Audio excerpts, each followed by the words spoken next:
అంగన్వాడీ ఆశా వర్కర్లకు కనీస వేతనం ఇవ్వాలని డిమాండ్ చేస్తూ సిఐటియు సిపిఎం ఆధ్వర్యంలో భీమవరంలోని కలెక్టరేట్ ముట్టడి కార్యక్రమం నిర్వహించి ఆందోళన చేశారు.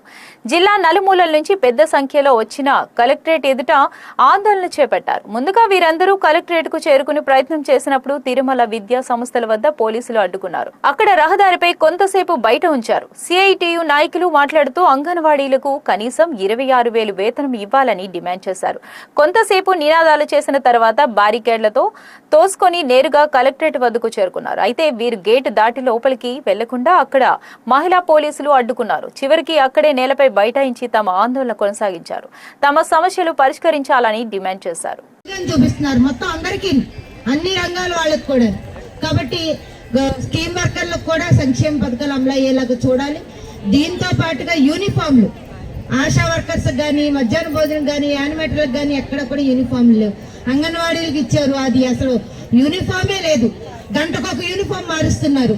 కాబట్టి ఒకటే ఉండాలి, అది కూడా ప్లెయిన్ కలర్ ఉండాలి. అంగన్వాడీలకు కూడా ఈ రకమైనటువంటి ఇబ్బందులు మీ దృష్టికి తీసుకొస్తా ఉన్నాం.